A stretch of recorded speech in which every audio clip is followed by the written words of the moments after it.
Welcome back to the Everything Property Podcast. If you're a fan of Shark Tank or a good pun for a business name, you may recognize today's guest or his business.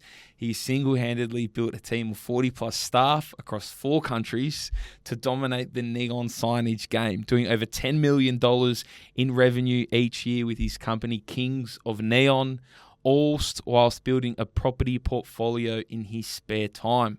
Stephen Pastor, welcome to the Everything Property Podcast. How are you? Very well, thank you. Thank you for having me. Thanks for jumping on, man. Look, today's episode is a little bit different. Business owner who's also built some, buying a bit of property. Want to sort of dive into both how Kings of Neon came about and your thoughts on property, how you've managed to build your portfolio. We've got obviously a lot of business owners that will listen to this. But I want to know, man, in the initial story of you working at the Jewelers, Michael Hill, wasn't it? Yeah, that's correct. Hill Jewelers. Yeah. Man, tell me how a guy that was selling jewelry gets into the neon signage game. Yeah, so it's a bit of an interesting sort of journey, I guess. I've literally I've gone from real estate. I started in real estate. Yeah. I did my traineeship, got a little bit bored there. I wanted to make a lot more cash, so I went to the mines and tried to earn the 100K as a 19-year-old. So that was pretty fun back in the day. I bought my first property and I was a bit bored again. I got poached by Michael Hill.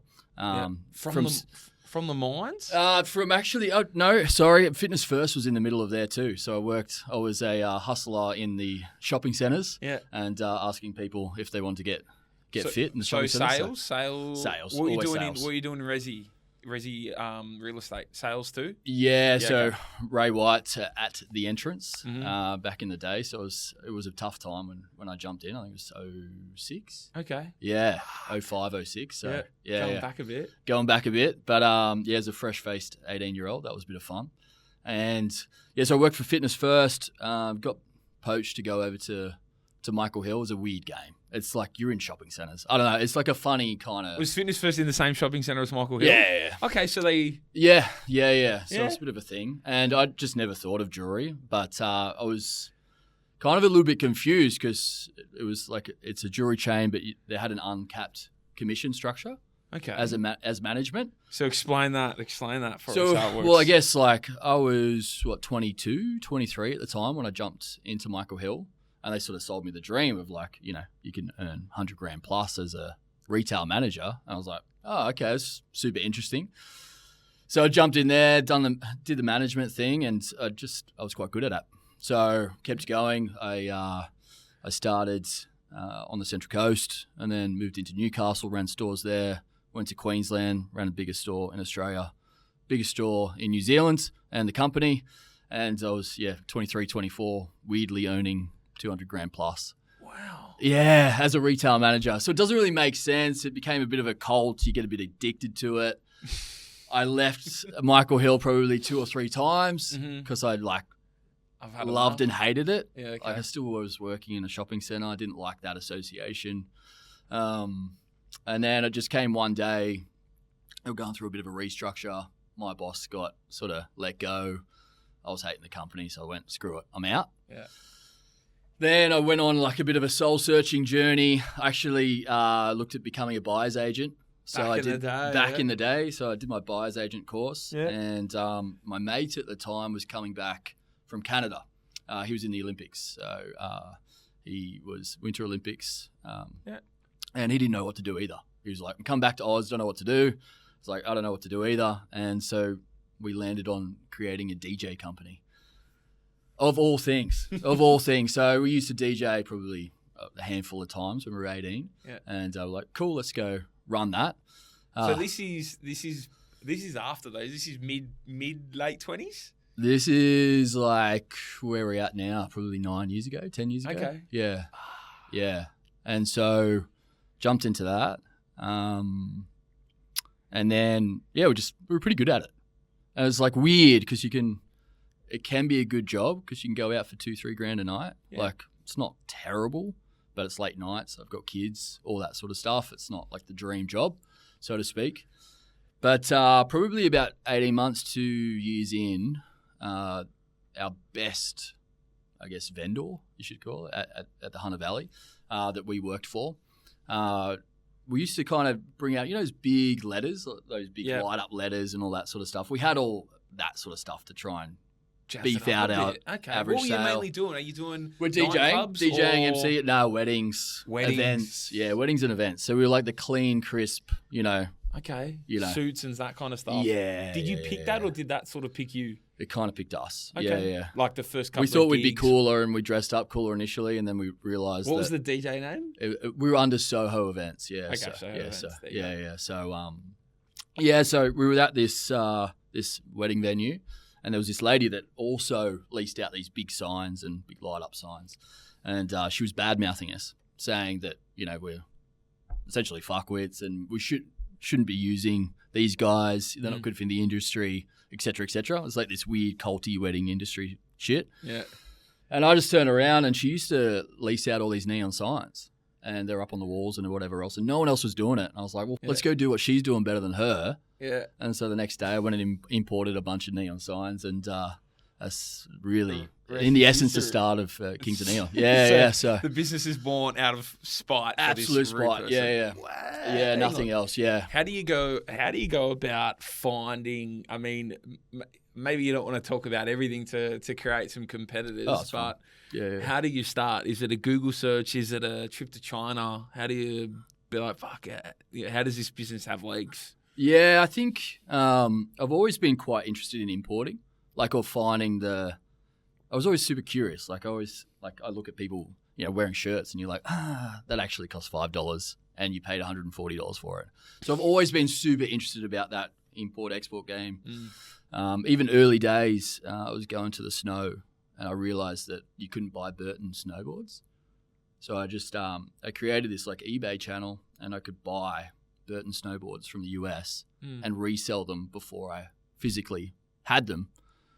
And then ship them from the US. No. So I shipped them from the US to me and then shipped it to the new person in Australia. Yeah. And I made double my money every single time. So I've always been super curious about just the metrics about getting something from another country and selling it. So was there anything else back in the day when you were a young kid like that? Mate, I was this is weird stuff. I used to hustle stickers. So explain. Back in the day, when surfing, surf culture. Yeah. If you think Rip Curl Billabong was a really big thing, Mambo, whatever else. I found this weird little niche where I could send I used to send a letter in the mail. This is how far we're going back. So I used to send a letter in the mail. I go, hey, my name's Steve and, love your brand. Do you reckon you could send me some stickers? And so I get all these stickers sent from all the biggest brands and then I'd hustle them at school and resell them. So I'd make some good cash. So it started at a young age. Yeah, it's always kind of been curious. Yeah. Okay, and when did property come into the mix? Is it in the mix yet at the start of launching Kings of Neon, or you bought your first property, was it after the mines? Or before? Yeah, I think it was just after. Yeah, so I saved up a little bit of cash there. What's the story around why property at that time? I think so. My old boy was he was always feeding me Rich Dad Poor Dad. Yeah. Those sort of books. So I guess good sort of pedigree in that sense. He always kind of was teaching me, the metrics of money and that sort of thing. So not that he's in the game necessarily, but for some reason I grasped it. And I was always the kid that money smarts. I used to draw houses and save money and, all that sort of stuff. It was always kind of in my metrics that I would buy a house when I was young. Yeah. I just always knew that I would. So, I think it was 19 or 20 when I bought my first house. And it was with the first homeowners grant. So, leveraged, I think I got 20 grand or something and no stamp duty back in the day. Yeah. So there's been they pop in and out of what you can use and what you didn't use. What are the numbers and where do you decide to buy your first one? Down the road. So everyone does it. So down the road. Yeah. So Berkeley Vale, that was a 240 grand, I think, at the time. Yeah. House freestanding. House freestanding, a bit of a shitter, but I still ran the numbers back in the day. I was like, oh, look, I can rent it out for 300, 320. So worst case scenario, I'll go in there, get the first homeowners grant, and then I'll shift out. Okay. Yeah. So, yeah. Oh, perfect. So you get the first one under the belt. Yep. Talk to me the launch of Kings of Neon. Like, what was the goal for that company at the time? Was it just to rent out? And it's obviously evolved into custom signage, made to order stuff. But what did you talk to me about the first couple of steps? The exploration. Did you fly? Did you fly over to China, or like how did you build out that sort of knowledge base and the start of that business? Yeah, so it's more haphazard than that, in a sense. Yeah, so we were DJing still, and just out of curiosity, I built out a Shopify site like the year before COVID hit. Mm-hmm. Just in the quiet times in winter, I was just curious, so I just built it out. No knowledge before, I was just kind of mucking around. Yeah, and I started selling the odd custom sign or getting inquiries, and I was like, oh, that's interesting. And then I got to a point where I was just like hustling. I was working at a gym, DJ, and I was doing Kings of Neon just to get some extra money through, just trying to figure out what the hell life is going on. 2 kids at home, 2 mortgages, all that sort of thing. So I was just like in it. And then COVID hit. And so DJ industry or events industry, 6 months of events just went nothing. And so it was like a little bit of a, sliding doors moment. And I was like, all right, well, I actually don't want to do this long term. Kings of Neon? No, the DJ events. Okay. And Kings of Neon was kind of like this rental slash, it wasn't Kings of Neon. Okay. It was just like a little side thing. So at the time, some missus, I was like, look, if I can make an extra 50, 100 grand a year out of this, how good? I'll figure out something else to do. It'll be a nice little supplementary sort of income. Yeah. I'll hustle it. I got the $750 a week. Oh, JobKeeper. Yeah, JobKeeper and whatever else. I was like, cool, I got a little bit of a runway, few months, let's go send it and see what sort of happens. So that was literally it. So done this at the start in 2020, COVID. COVID, yeah. So that was like COVID. I just went, cool, let's do it. And during COVID, I just used to go into the warehouse where we had our DJ gear and just sit by myself on a laptop and hustle. What happened to the gym gig as well? Because COVID would have shut you down. I just finished that just before COVID. So you shut down DJ. DJ is stopped because of COVID. Yep. The gym stuff you leave. Yep. You've got this. What was it? It wasn't called Kings of Neon at the time. It was Kings of Neon, but it just wasn't anything. It wasn't like making any money or anything like that. How did you scale it? Tell me. So I was just trying to we were getting the odd, I guess, inquiry. Yeah. Just through Google, essentially. And how I built the DJ business prior was I was the obvious choice on Google. So I went and hustled everyone I possibly knew to go and give me a 5-star review for Kings of Neon, saying, hey, I bought a sign, da-da-da-da-da. So I was like, cool, at least I'll stand out there. And then I just, because it was a little bit trending at the time and COVID, people had some extra money. I just went on Instagram and literally DM'd every single human I knew and didn't know. And I used to hit the local, areas. I used to go wherever it may be and just put my name out as much as humanly possible. And I just saw it. I used to, someone would buy $1,000 sign. I'm like, cool, I make $500 off that. $500 goes into however the fuck else to build the business. Wow. And I just kept leveraging at every little point. When do you sort of get momentum and you think, fuck, this thing's actually got some legs? This thing is paying, it's starting to spit out a bit of money now. It's more than a hobby and we need to take it seriously. Yeah, so it was March, April, it kind of started to be serious. So that's that COVID time. March, April 2020. 2020? Yeah, okay. That's COVID, isn't it? 2020? Yeah, it's COVID-19. Yeah. And then I started to do 10, 20 grand a month. And I was like, oh, it's kind of something in sales. I was like, okay. And then I got a bit of leverage and I think I did about a 30, 40 grand a month by myself. And my mate at the time from Michael Hill was in a bit of sliding doors moment too, Marky Mark. And I was like, man, do you want to just go and just give this a shot? I said, worst case scenario or best case scenario, whatever, worst case scenario is I got 3 months to pay you. That's all I've got. Yeah. We either make something of it in the next 3 months or we just have a bit of fun and we play a bit of golf and fucking whatever and we figured something out in time. So he's like, yeah, man, let's fucking do it. So I put him on peanuts at the time. He came and hung out with me and and we hustled, and then we started just ticking, and all of a sudden we're doing 50 grand, 60 grand, 80 grand, 100 grand. What's his skill set versus Sales. what's yours? He sales? He sales as well. No, it was just all sales. Okay. Yeah. So what about logistics, back end? It's all me. All you just figuring out as you run? Yeah, I was admin, everything. Yeah. What advice would you give to anyone that's sort of at that stage?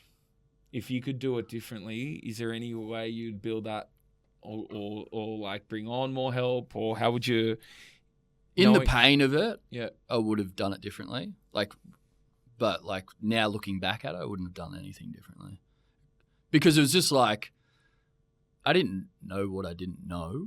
So by going through all those pains and learning all those lessons and all the bullshit that went along with it and all the sleepless nights and all the crap, forced me to be fucking good at it. Yeah. And in that little fucking moment, it just made me better than everyone else because I was hungrier. I just wanted it more. I was better for the customer. I was better for the fucking end user. I was better for everyone, the whole experience. Because I was like, well, if I fail, I either have to go back to fucking retail. Fuck that.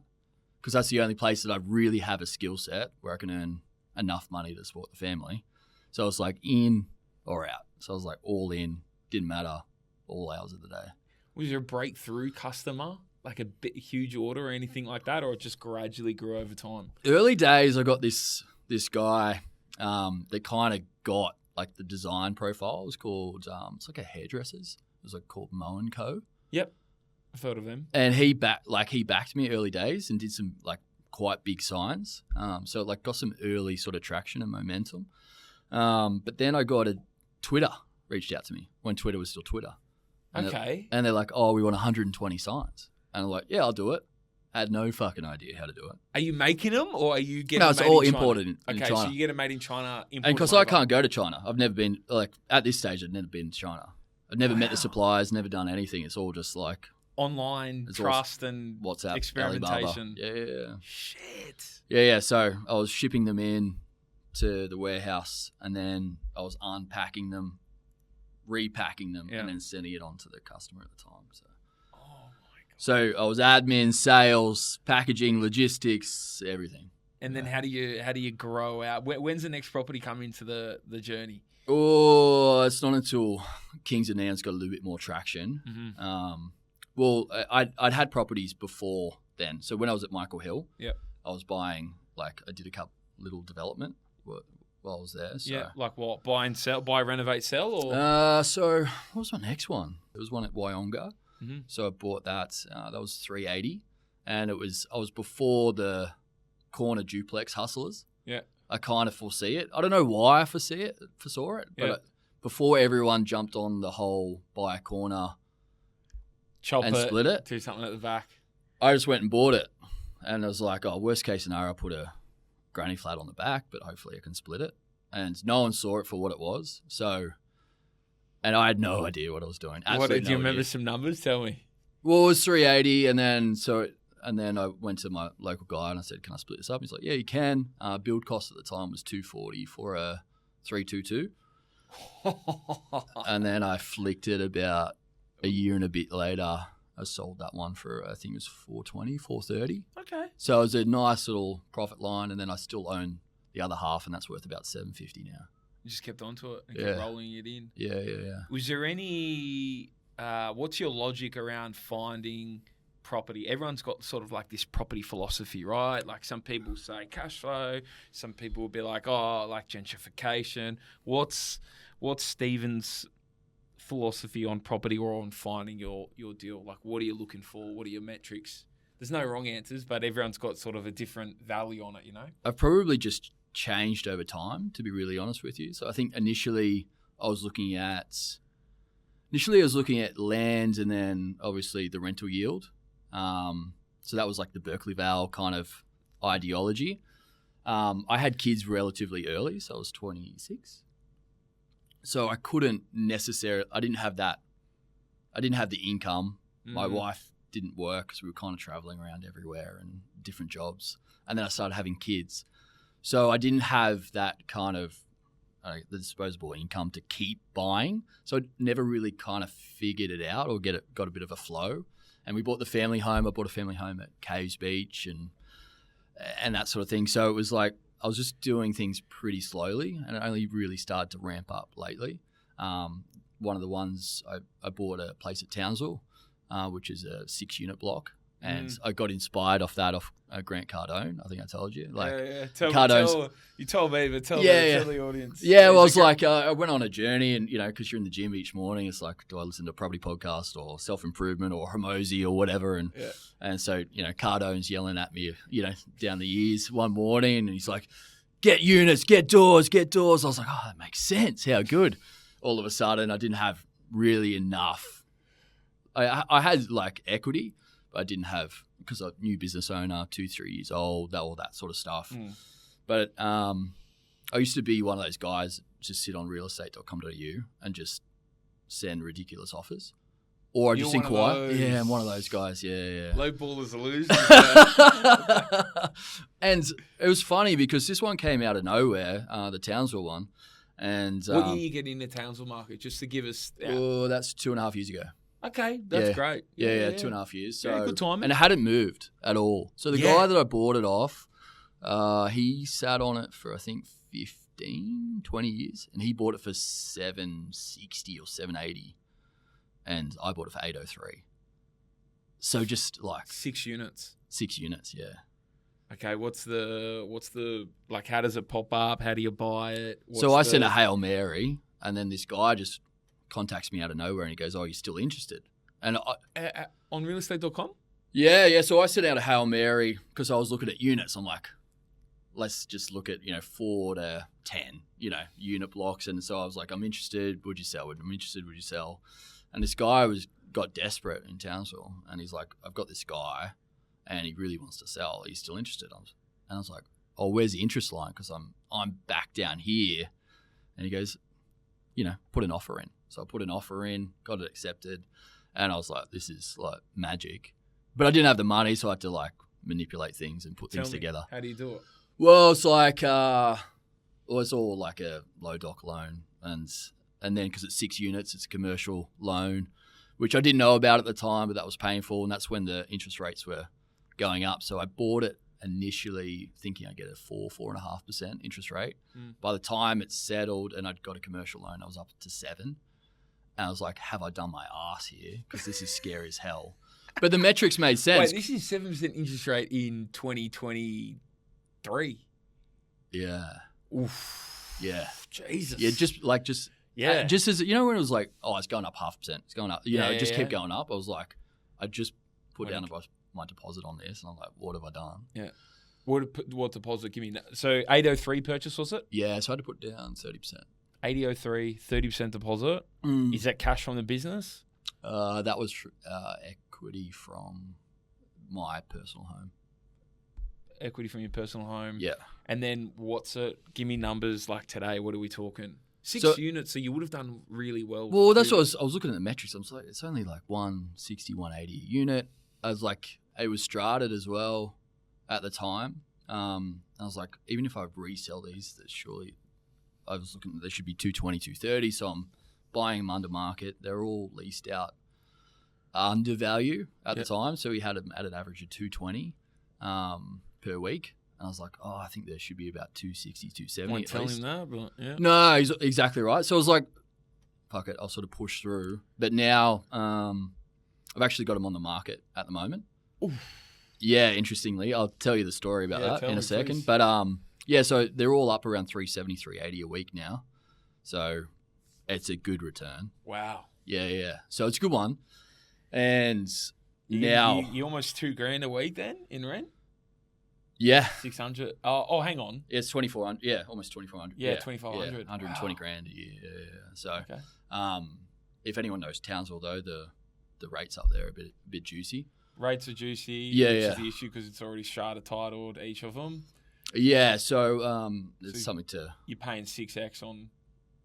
Yes. Everything, every fee, every council rate, every. To some degree, yeah. To some degree. Was there any DD up there regarding flooding, tropical weather, insurance, or it was just a deal?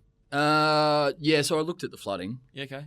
And didn't flood during the bad flood, so it just went to the bottom level. So I was like, Well, if it didn't flood, then it should be perfect. Fine. And why are you selling now? Tell me what's the...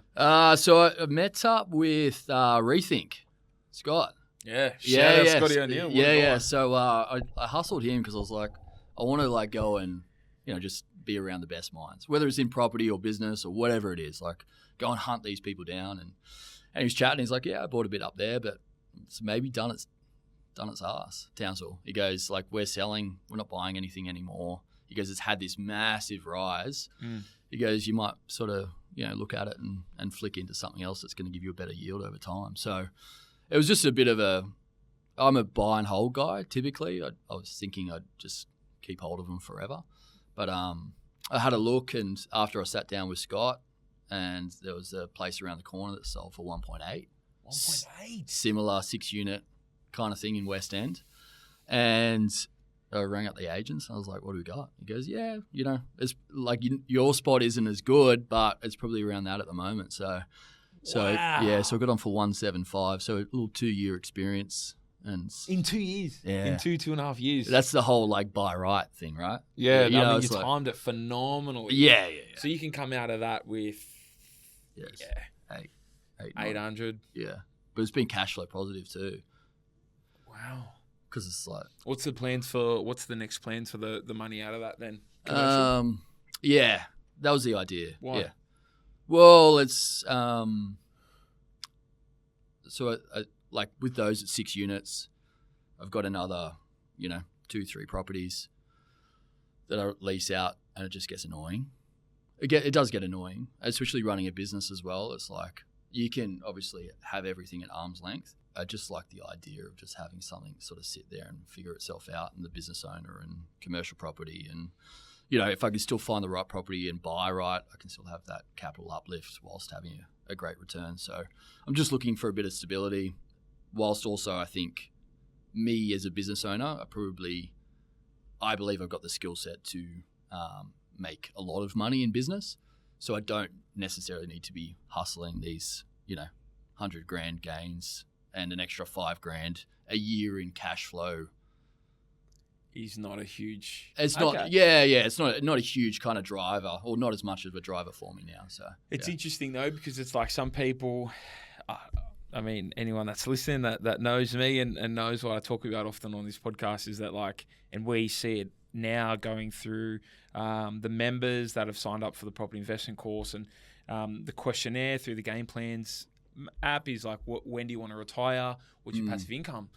And we're doing them and like people we're saying, well, look, if it's 3 or 4 properties, maybe you sell off 2 of them and then like, you're hitting that retirement age, or there's people in there that have 1 or 2 and figure that they only need to buy maybe 2 or 3 more. So you don't need these huge portfolios. And as you said, it's a massive headache. Yeah, it is a headache. Yeah. So it'll be interesting what you see. 800 grand, you're probably getting into that 1.1 mil, 1.5 mil range for commercial.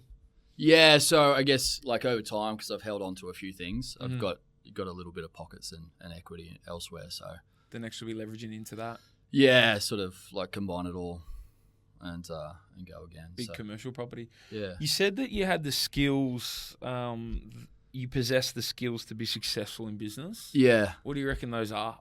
I think there's a hunger element. It's kind of like, I see it as a sports sort of team mentality. You know how like you get the really talented person? Like we said, like I like Kyrgios. Yep. Nick Kyrgios. Yeah, like talented as all hell, should have been number 1 every day of the week if he just had the hunger and drive and will and whatever else. Like he's so much more talented than most other tennis players. I was a tennis player growing up. Yeah. So I was just like, I'm not the most talented, but I'll just fucking give it a go and I'll stick to it. So, but I think I figured out that it's actually, life's just about taking risks, calculated to some degree. But if you can figure out the knack to take risks and just go a little bit extra than absolutely everyone else, you're willing to sort of test that uncomfortable barrier and then stick with it, essentially, you can make some pretty cool wealth and some pretty cool experiences. You mean wealth you mean risk is in like starting your business? Well, it might be starting your business, or it might be just like jumping on a property podcast, or it might be going on Shark Tank, or it might be whatever it may be. You just got to find those unique sort of moments that really everyone else isn't willing to do, or they'll talk about it, but will never do it. Like, how many people talk about going for a run and never run? How many people talk about going for a triathlon and never go on triathlon? How many people talk about talking about it? And so it's like, fuck it, just go and do it. Go and live through that growth experience, and whichever else. It's ugly, man. It's ugly, but it's, I sat down with my coach a couple of days ago, so a mindset coach. He's a super successful guy. Yeah. You share the name or not? His name's Damon. Okay. Actually, his last name's beyond me. He doesn't promote himself though. Okay. He's just I was going to say, give him a plug, bro. No, he doesn't want to be. He's very well off himself in his own world. So, and I worked out that the most fun I've had over the last 3 to 4 years is when I've done something really loose and I've just sent it, and it's been super scary. Like what? Like Shark Tank was like, that was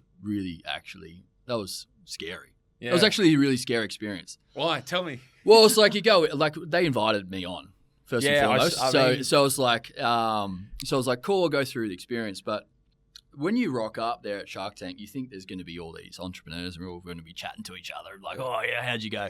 It's not like that at all. You literally rock up in the dingiest like place. It was in Disney, like next to the SCG. Yeah. Dingy place, and it's like, oh, do you want a snack? And it's like, there's like poppers and shit there. And it's like, oh, that's kind of random. I got changed into my suit in the disabled bathroom. Yeah. Walk through, and it's movie sets. It's all like... Yeah. And I literally spent an hour and a half, 2 hours talking through and pretending that I was super nervous. Because that's what they want to see. So they're like... They asked you to be nervous? Yes. So when you're filming, they're like, rub your hands like you're really nervous.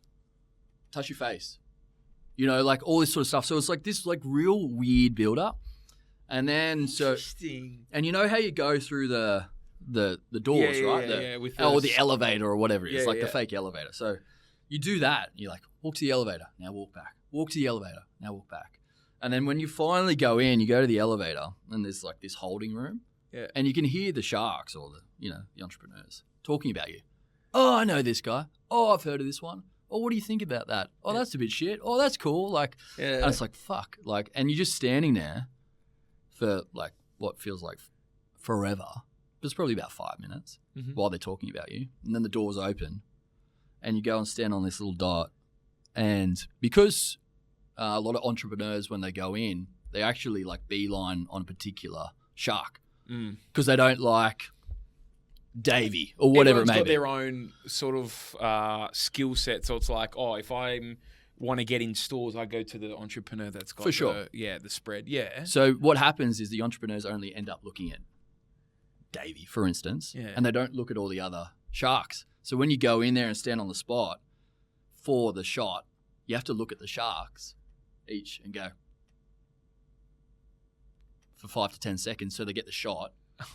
And then you go into your pitch. And it's like 2 hours of just building up the most like peer pressure, like everything. And you go into it and it's like a 45-minute experience in there.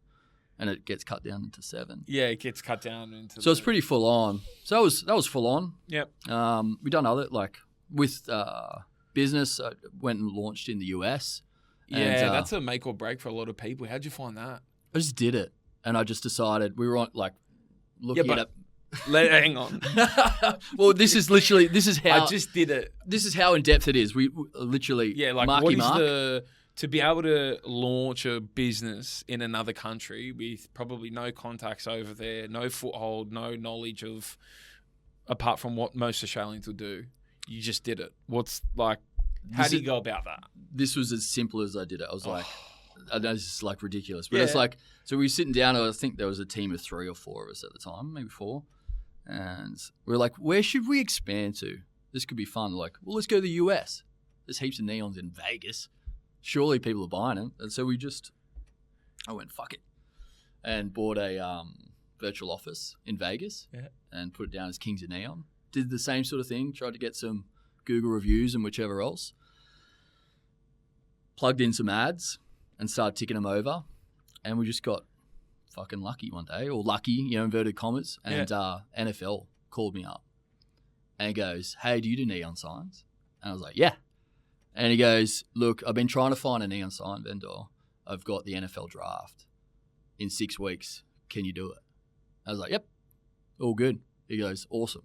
I was like, send me over everything you got. And we just went ham. And we just like spent 3 or 4 days on building the absolute best pitch known to man out to it, sent it over. He's then sitting down with all the board. He goes, this is the best pitch I've ever seen. He goes, I've been in this game for 30 years. He goes, this is the best customer service and best pitch I've ever seen. He goes, if your products are anything like this, he goes, this is going to be the best relationship ever. I was like, so good. So I was like, boom, get NFL draft. I fly over there, hand deliver them in a fucking Uber to the back of Caesar's Palace. And fucking... How many signs? How big? It was about 40 signs. So I get 40 signs delivered from China to the US. Yep. And then once I was there, my idea was like, let's hand deliver it because it's not the greatest experience to kind of hand over, the signs. So I was like, I'll hand deliver it. I won't make money on this deal. Let's just go and deliver the experience, be around the NFL. And so we actually delivered it to the wrong place. We thought it was at the Bellagio. So we're all staying at Bellagio thinking the NFL draft's going to be at the Bellagio, but it was actually at Caesar's Forum. And he's like, no. And he's like, you think it's like there to there, which is like a block. Yeah. But a block's like 4 or 5K. So you can't walk it. And we got 40 signs. So I had to like release it from the Bellagio, which was a pain in the ass because they have those little FedEx like things. So that charged me like $3,000 to release it from the FedEx office in the Bellagio. There's a FedEx office in the hotel. Yeah. Okay. Yeah. It's just money. Yeah. And then and then I hired an Uber, and we all jumped in the Uber. We stacked up the signs, and like the biggest Uber we could get. And they're like, yeah, it's at Caesar's Forum. We rocked up, and the massive docks and whatever else. Yeah. I'm calling Jason, our contact. I'm like, hey mate, I'm at the docks. He's like, where's the truck? I was like, no, we're in an Uber. He's like, you're a fucking classic. Opens it up and we go and hand deliver it, install it, meet everyone in the NFL. Next thing you know, he runs Lollapalooza, all the biggest events in the US. Yeah. And so I think he's probably done $600,000-700,000 over the last sort of 2 or 3 years with us. Wow. So that was your way in. And that was to a certain degree. That was that gave us a link, but it was just like, I got the NFL and I had to have all this insurance and I had to have, like equivalent of tax file numbers and all this sort of stuff because it was NFL. I had to sign big old fat contracts and I just went and hustled and got all that. Found a way. Did it all in 6 weeks and we're in the US. So you guys basically take the order, it's made in China, shipped back over and delivered. That's the business model? Essentially, yeah. Yeah. But it's like it's a really hard it's really hard to execute, and this is why I've had a lot of competitors that have just come and gone because it's like you have to really obsess over the process, and because you're ordering direct from China, they can really cheapen out. So over time, we've, I guess, the IP of our product is a lot higher grade than all of our competitors, so we've invested in that product side of things, and then logistically we're just better than everyone else. What's some of the biggest mistakes you've made, you think? I remember, I always talk about, marketing. Because everyone thinks that, if you market something or you put something on Facebook or SEO or whatever, that you'll just blow up all of a sudden. And I literally thought that was the case. So I was like, I had a bit of money. I was like, fuck it. I'm going to go and hire the biggest agency because that's the ticket. That's the unlock. So I went to Sydney. Met with them and they brought me in their big office and everything like that. And they're like, yeah, we'll scale this. You're sweet with us. I was like, fantastic. Handed over $44,000 for 2 months. And they're like, we'll get this back for you. So this is $44,000 and I had to Wait, you can cut this out. We'll cut this out of the podcast. That's fine. So $44,000 and sent it and essentially they didn't do shit. They literally didn't do anything. To the point where SEO, they wrote a couple of blogs. And the marketing, any old Tom, Dick, and Harry could have done it. And they just took $44,000 from a guy that was doing $1 million a year, that had $60,000 in his bank, thinking he was going to send it, and then just it almost went backwards, not forwards. So if I didn't take the risk, if I didn't go and run with it, then I never would have known, and it always would have been an idea that I would have been fucking with and thinking that might have been an unlock. So we usually ask at the end, but is your advice there to do exactly that? Just run with it, test it out? You might, yeah. Well, that's what I do with property too. Yeah. To some degree, like Yeah. like it's all educated to. Like I always kind of have like this is the worst case scenario and this is the best case scenario. Mm-hmm. But I think just mentally I go through it enough to kind of it's calculated risk, but it's always a risk. And anything else in terms of big in issues? Business? Normally it's around like digitization and building out the business. Like it'd be like I've spent 50, 60 grand on a website rebuild. Oh, actually I've got a good one. I've got a real good one. Yeah. So I've got another business and it's called designer.ai. So it's an AI play for design software for signage. So sent it. It was a good one. I was in the AFR, like top 10 fastest growing businesses or whatever. Yeah. A couple of years ago. And there was a bit of a night out. And all the top 10 guys were hanging out. And I was like, I thought it was a legend at the time. Yeah. And I was hanging out with these guys and there was this guy there and he goes, what's your biggest problem? I said, well, this is my biggest headache. This is why I can't scale the business a lot faster. Design. Okay.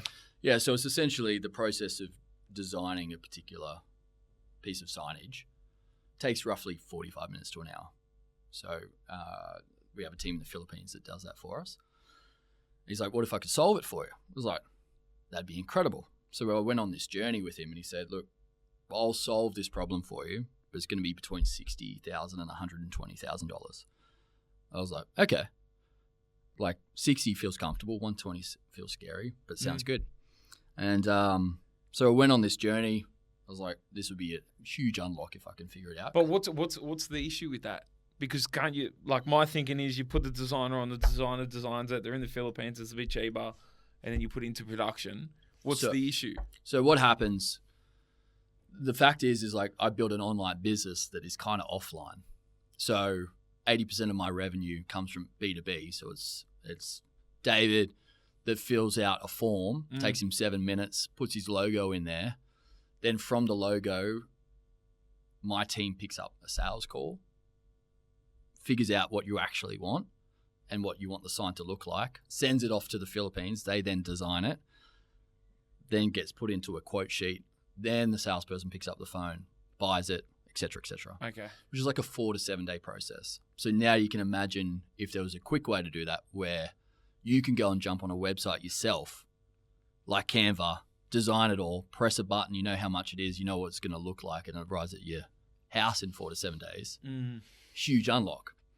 Yeah, so 60 to 120 grand. Old mate who built that had no freaking idea about what he was doing, ended up skipping the country. And wow. Yeah. It's a good one. Literally skipped the country. How was he at the AFR dinner? Oh, that's a good question. It's either someone else that was dodgy in there that invited him, or he paid his way in there. Yeah. Okay. He skipped the country and didn't deliver anything, and ended up he owed a heap of people money and took a heap of people's money from Cub actually. Wow. As well, and he got kicked out of Cub, and it's like all this sort of things started reeling around, and then lo and behold, here I am now 80, 100 grand in the hole. I put a team on it because I was like, this is going to be something, but my biggest lesson has now become my biggest opportunity because I've now spent $1 million on that particular piece of software. That's the element of the story. Like, it's just like your biggest mistakes can become your biggest opportunities if you can just fucking see it through. Get through them. Yeah. And what would be your advice to so your plans for property in the future? Yep. What's that? Just moving to commercial or? Yeah, I like the game. I've got another like little development site at Bonnells Bay. Yep. So that's a corner block, R3 zoned. That I'm going to split into three single stories. So that's like a fun, like kind of little one that you can sort of muck around with, and I kind of like going through the experience, and I like the design sort of process and all that sort of thing. That should make some money on it, but then still while building out, I think, a commercial sort of side of things. Portfolio. Yeah. But I just want to stick to that kind of 3 mil plus, where it's a little bit more secure tenant and wow. Yeah, 3 mil plus in commercials, or you miss a lot of the guys that are just jumping in the competition. So yeah, I'm sure obviously Scott let you know, but yeah. All right, well look, it'll be interesting to see you to build that out and hear back from you in terms of how that goes. And, for sure. And we'll have to do a check back in. But look, the way I usually finish these podcasts, Stephen, is, I ask for, one is a quote you live your life by, and one is a golden nugget that you can tell us about, you can share with the audience. It can be business, it can be life, anything like that. And then your quote you live your life by. There's two that I really like. One is, you are where you are for a reason. So a lot of people get frustrated by where they're at currently in life, and they perceive that they should be further along. But if you can understand the fact that you are where you are for a reason, it just means that you haven't learned something or you haven't done something. So as long as you can learn it or do it, then you can actually get to that next level. So that's a fun one. I like that one. That's true. And the lighter of it is like, life's a game and then you die. Which is like, it's light, it's light, but it's harsh, because it's like, really, when you look around, like, what the fuck does all this mean? And then you die and everyone forgets about you anyway. So you might as well just play the game. Play the game. So that's a fun one. Play the game and do what you want to do. Play the game, do what you want to do, say what you want to say, be who you want to be, like all that sort of shit. Yeah, okay. Yeah. Man, I completely agree. And I think people are always going to have something to say, whether you do what you're doing or something else. So it's like, you might as well be doing what you love. Yeah. And you'll find the people that you want to be around eventually anyway, and bring those around and go on a journey and look after those people, 100%. And the rest can just... Yeah, you don't need everyone to love you, man. Just only a good few, and then you're right. Yeah, fuck it. All right, and tell me, what's a golden nugget from years of business, years of property, 10 million revenue plus? What bit of advice you'd give to our listeners out there that could be business owners or property investors? This one's like a boring one, but it's a no-brainer. It's like, don't underestimate customer service. So it's like, I literally built my business, and everything that I've done has just been better at customer service. And I look around and I go, whether it's a coffee shop or a restaurant or a buyer's agency or whatever it may be, if you look at your competitors and see what they're not doing and be wildly better at it from a customer service point of view, solve pain points, you can essentially build any business you fucking want. I love it. Cool. Stephen Pastor from Kings of Neon, thank you so much for joining us on the Everything Property Podcast, man. That's fired me up a bit, man. I'm ready to go. Legend. Thanks for coming on, man.